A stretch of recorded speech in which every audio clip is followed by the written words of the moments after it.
Estamos en Tres Cantos, provincia de Madrid, a 10 kilómetros de la Pontificia Universidad de Comillas, con Ángel Cordovilla Pérez, que es sacerdote y teólogo. Estamos en su casa y queremos hacerle una entrevista en preparación a la visita que va a hacer a Buenos Aires en julio de este año, invitado por nuestra Sociedad Argentina de Teología como conferenciante principal. Ángel, buenas tardes. Buenas tardes. Gracias por recibirnos en tu casa.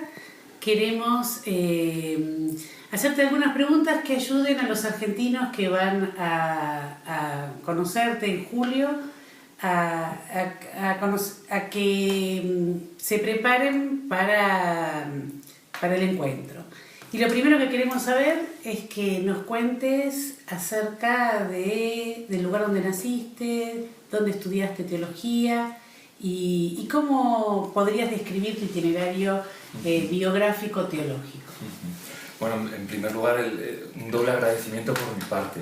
Primero por la invitación a participar con vosotros en Buenos Aires en la Semana de Teología, que para mí, pues vamos, que es, no sé, yo casi diría que no soy digno, pero bueno, que voy encantado y feliz. Y luego también pues por haber venido aquí y poderos acoger, aunque sea así mínimamente, en mi casa, ¿no? Ángel habla en plural porque estamos yo haciéndole las preguntas en cámara y detrás de la cámara está Alejandro Bertolini, que en off va también a intervenir con preguntas y acotaciones en este diálogo. Pues ya entrando a la pregunta que me haces, yo nací el 29 de febrero de 1968. Qué día complicado. En Salamanca, una ciudad mediana, tirando a pequeña, de unos 180.000 habitantes, conocida fundamentalmente por su universidad. Bueno, pues yo nací ahí como hijo de Arturo y Pepita, eran mis padres, el séptimo de 8 hermanos. Entonces una familia de clase media normal, y me formé tanto en los estudios primarios como luego secundarios en colegio e instituto público. No fui a colegios de religiosos ni de curas, con una participación bastante intensa en la vida parroquial. En aquel momento las parroquias todavía tenían mucha fuerza, especialmente a los grupos de niños y de jóvenes.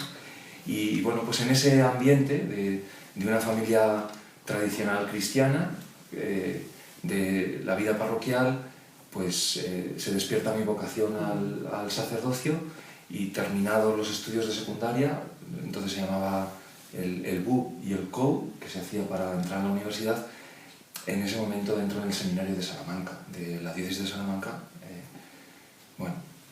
Entonces yo hice prácticamente mis primeros estudios de teología, el primer ciclo, en la Universidad Pontificia de Salamanca, y tuve pues a los grandes maestros que algunos de ellos, pues, de hecho han tenido una presencia en Buenos Aires, en Argentina, en Buenos Aires significativa, como Ramón Trevijano, por ejemplo, y especialmente Olegario González de Carredal.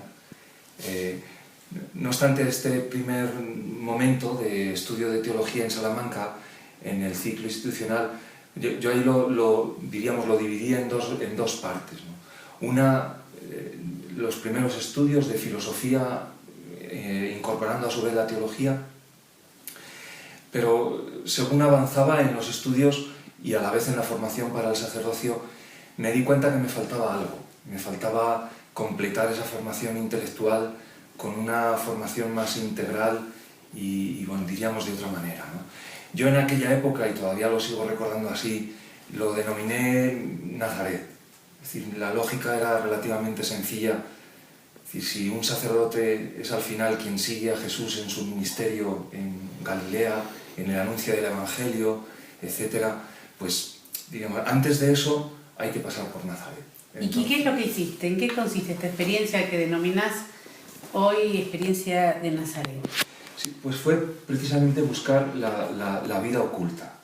La vida oculta en una participación intensa de trabajo manual, del trabajo al que se dedicaba la gente, pues donde yo estuve viviendo, ¿no? ¿Y qué es lo que hiciste? ¿Te quedaste Pues, en Salamanca o fuiste...? no, al final busqué un pueblo pequeño en la provincia de Burgos, que Burgos es una ciudad de la propia comunidad de Castilla y León, pero hacia el norte, más o menos como a 300, 400 kilómetros de Salamanca, y en un pueblo de 25 habitantes, en la montaña, pues allí busqué una casa, busqué un trabajo y estuve pues 4 años y medio, prácticamente 5, trabajando en el monte, trabajando en la construcción, en ambos lugares de peón.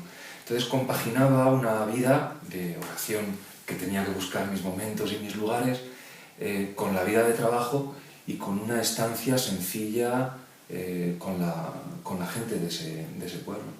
Se podría decir que el mundo rural de la España es el mundo en el que viven los pobres de España.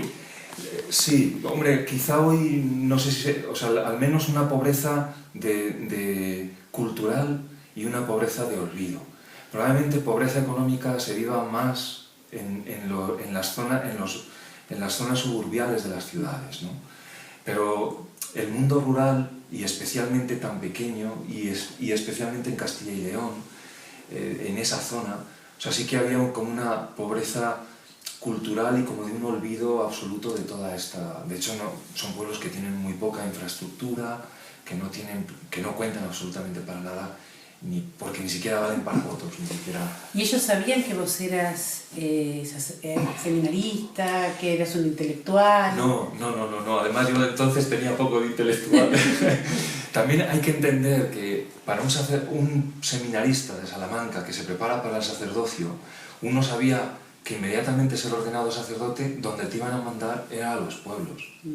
Porque mi diócesis es eminentemente rural, excepto la ciudad de Salamanca, pero el resto de los lugares donde un cura es destinado, nada más terminar sus estudios, es al mundo rural. Entonces, de alguna manera, yo con aquello, pues también estaba como preparándome para ese futuro ministerio. Ángel, ¿y qué te decidió a dejar esa experiencia y volver al seminario? ¿Qué o quién? O sea, ahí al final, diríamos, lo que me hace volver es la pregunta que me hace un gran amigo, que es Olegario González de Cardenal, cuando al final él me dice, bueno, ¿tú qué quieres ser? ¿Monje o sacerdote? Entonces, ¿esto qué significaba? Que el sacerdote tiene que ser formado en el lugar público donde la Iglesia decide que esos sacerdotes son formados. Y no en un lugar que al final, por mucho de lo que hiciera, al final era una experiencia mía, particular, concreta, pero que no necesariamente eso conducía al ministerio apostólico, ¿no? Y yo, precisamente, en esa época, o sea, sentía la vocación al ministerio apostólico y al sacerdocio en años anteriores, pero ahí, en esos años, yo ahí al final descubro que Dios lo que quiere de mí es que sea cura.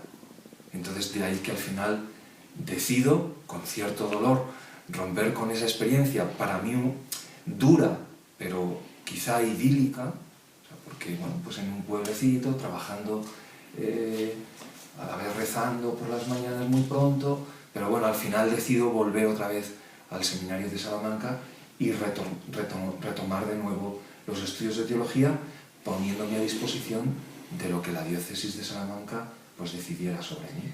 Claro, pero no decidiste solo ser cura, sino ser un cura teólogo. Bueno, pero en realidad eso me vino después. O sea, yo cuando volví a Salamanca, volví para terminar la formación para el sacerdocio y luego ponerme a disposición de mi obispo, donde él quisiera. Pero es verdad que poco a poco la intensidad de vida que yo había vivido en ese tiempo, en ese pueblo llamado Tartales de los Montes, volcada luego en el tiempo del seminario, en la actividad del seminario, pues claro, hizo que, diríamos, la actividad intelectual o los estudios de teología yo me los tomara con muchísimo interés y también con mucha intensidad.